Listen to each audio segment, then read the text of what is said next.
Assalamualaikum warahmatullahi wabarakatuh. Balik lagi di channel ini bersama saya Idan Muhammad Mulyana. Pada kesempatan ini saya akan sedikit menceritakan yang saya tahu ya tentang Goa Sunyaragi. Untuk kebutuhan tugas kuliah saya, sekalian notensi. Nah, jadi banyak dari kalian mungkin ya yang belum pernah dengar namanya atau bahkan pernah lewat depan gerbangnya, tapi belum tahu kisah mendalam di balik tempat ini. Gua Sunyaragi bukan cuma sekedar situs wisata, tapi juga peninggalan sejarah, spiritualitas, dan filosofi tinggi dari masa Kesultanan Cirebon. Selama 15 menit ke depan, kita bakal kupas tentang asal-usul Gua Sunyaragi, fungsinya di masa lalu, makna filosofis di balik arsitekturnya, sampai cerita-cerita unik yang berkembang di masyarakat sekitar. Jadi, duduk santai aja, siapin kopi, teh, dan kita mulai perjalanan waktu kita ke masa lalu.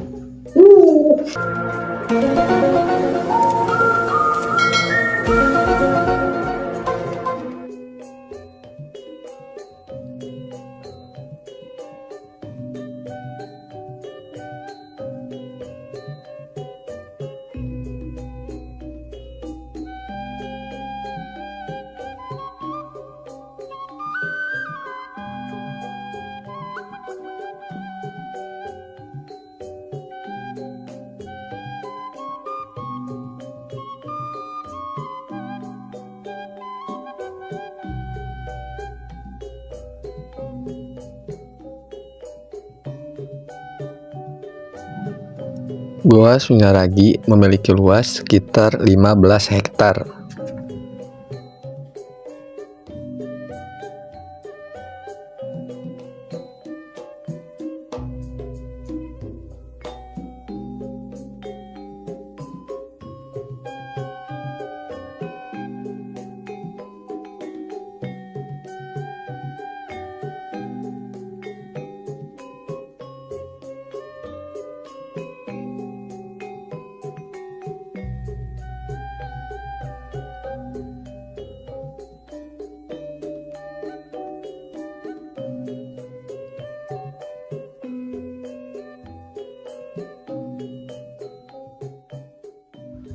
Dulunya, kompleks Gua Sunyaragi memiliki dua fungsi, yaitu sebagai pesanggarahan para sultan dan petinggi kerajaan, dan sebagai tempat pertapaan yang berbentuk goa untuk keperluan menyucikan diri dan menambah ilmu.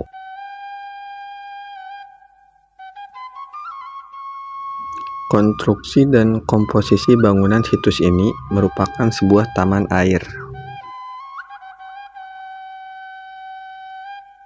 Oleh karena itu, Gua Sunyaragi disebut juga Taman Sari atau Taman Air Goa Sunyaragi. Pada zaman dahulu, kompleks gua ini dikelilingi oleh danau, yaitu Danau Jati.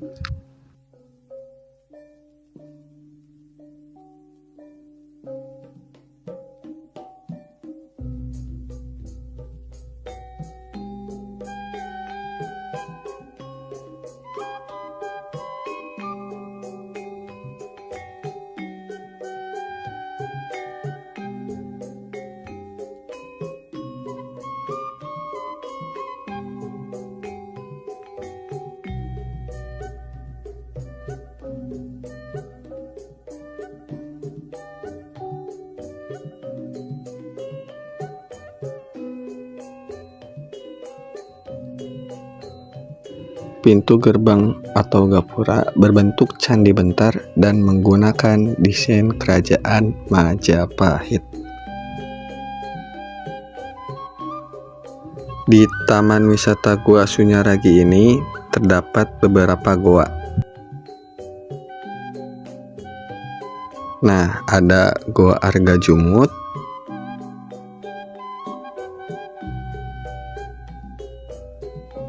view bangunan dan kompleks gua dengan gaya arsitektur Hindu, Islam, Cina, dan Eropa ini nampak eksotis dengan material batu karang dari Laut Selatan.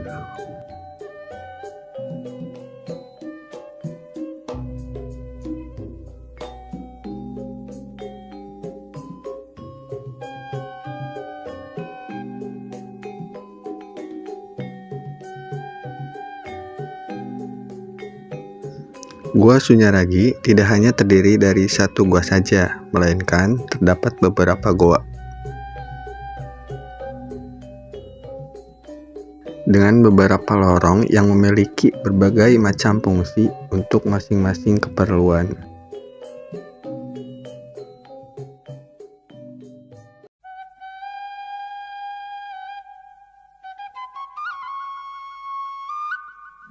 Goa Arga Jumut. Gua ini khusus bagi para petinggi keraton untuk bersantai ataupun mengadakan rapat-rapat penting.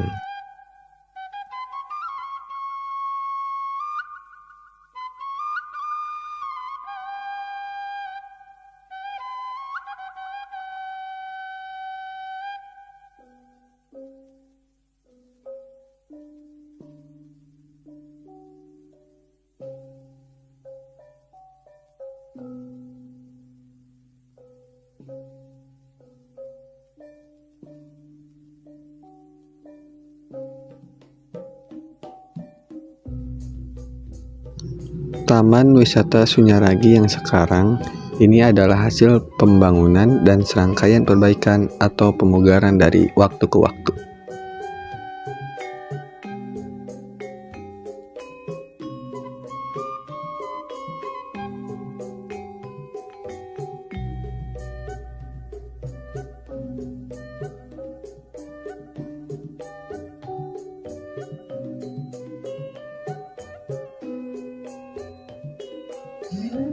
Balai Kambang, bentuknya menyerupai bentuk gojlo.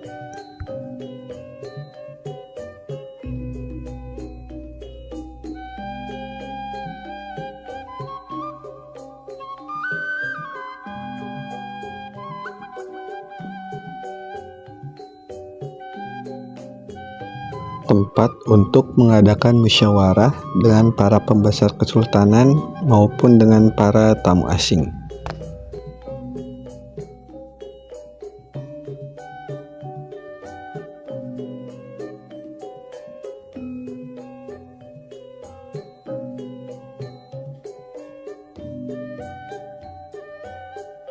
Keunikan bangunan Gua Sunyaragi, di setiap bangunan tembok goa bermotif batu karang dan awan.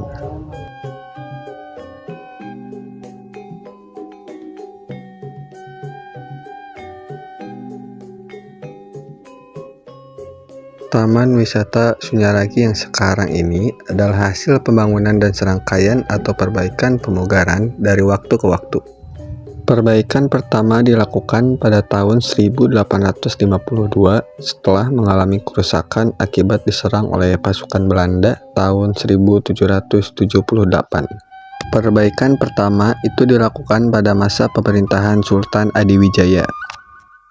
Tugas untuk merenovasinya diserahkan kepada seorang arsitek Cina bernama Tan Sam Chai. Namun, arsitek itu kemudian ditangkap dan dibunuh agar rahasia Goa Sunyaragi tidak bocor ke tangan Belanda.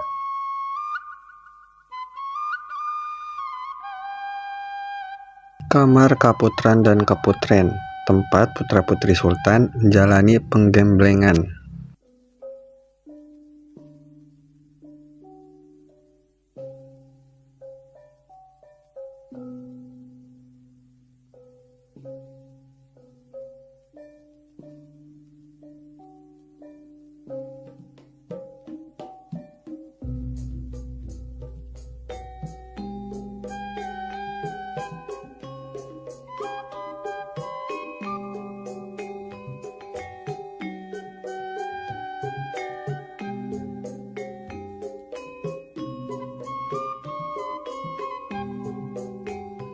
Pemugaran yang kedua dilakukan oleh pemerintah kolonial Belanda antara tahun 1937 sampai 1938. Pelaksanaan pemugarannya diserahkan kepada seorang petugas dari Dinas Kebudayaan Semarang bernama Krisman.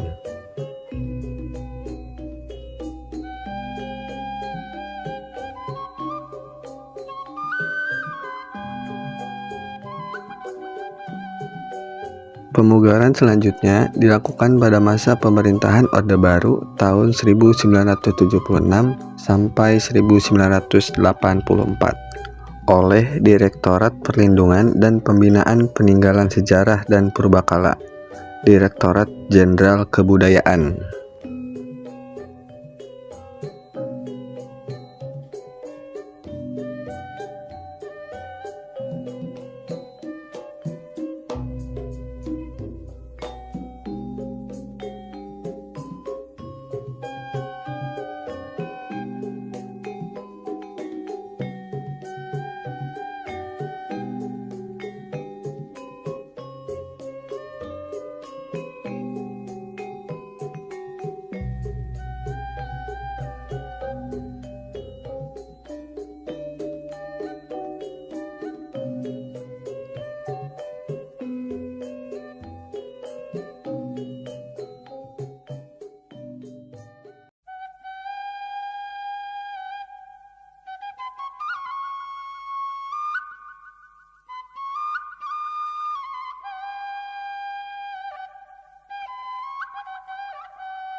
Salah satu ruangan untuk meditasi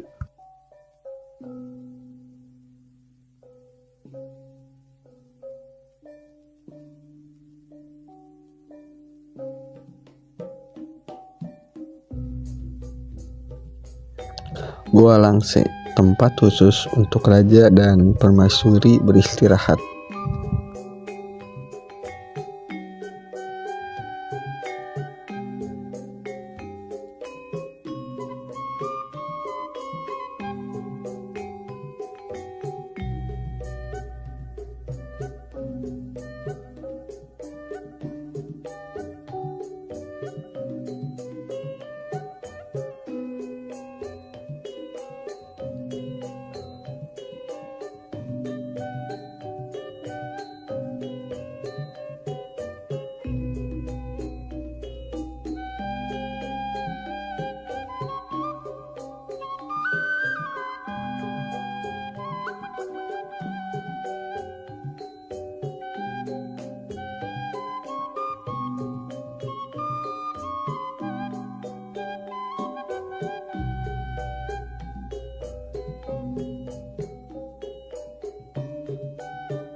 Goa Peteng merupakan goa paling gelap.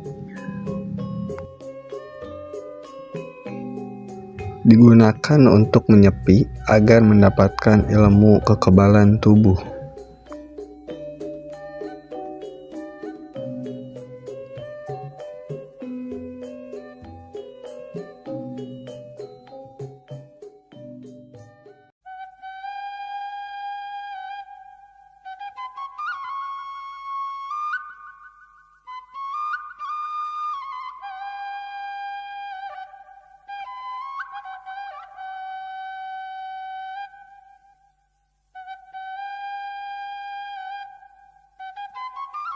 Nah, kalau ini patung gajah nih.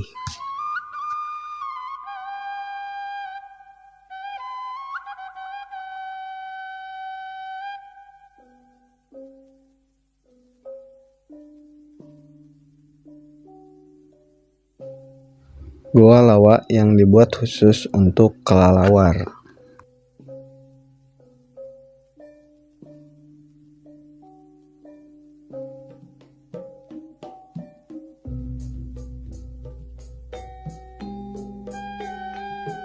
Nah, kalau ini Goa Pawon.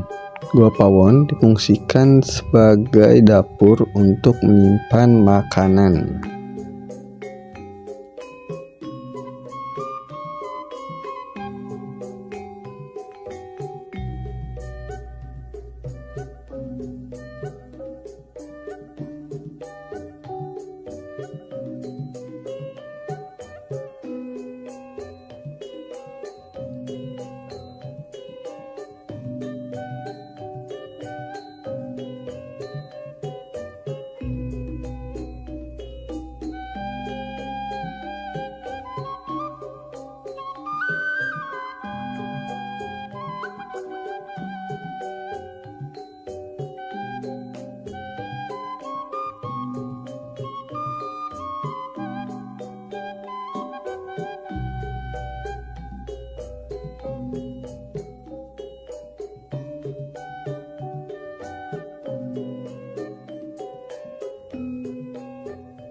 Kalau ini namanya bangsal jinem.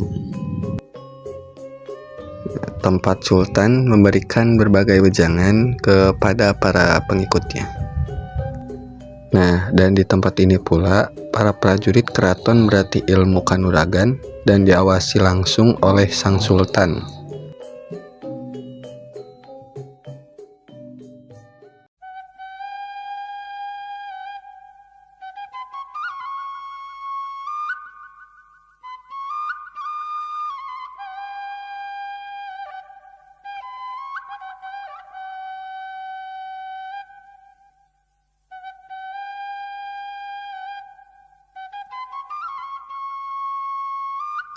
Goa Pengawal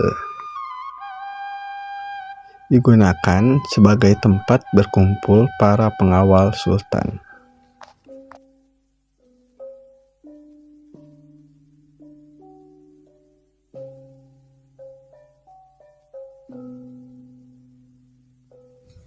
Gedung Pesanggerahan.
Nah, jadi itulah perjalanan 1 jam kita menjelajahi Gua Sunyaragi Cirebon. Dari sejarah, arsitektur, filosofi, sampai cerita mistisnya. Semoga dari kisah ini kita bisa belajar bahwa tempat bersejarah bukan hanya untuk dilihat, tapi juga untuk direnungkan. Karena di balik setiap batu dan lorongnya ada pesan tentang kehidupan, kesederhanaan, dan pencarian makna sejati. Terima kasih atas waktu yang kalian luangkan untuk menonton video ini. Kalau kalian suka pakai sejarah kayak gini, jangan lupa like, komen, dan subscribe biar kita semangat terus angkat kisah-kisah budaya Nusantara lainnya. Sampai jumpa di video berikutnya. Wassalamualaikum warahmatullahi wabarakatuh. Semangat!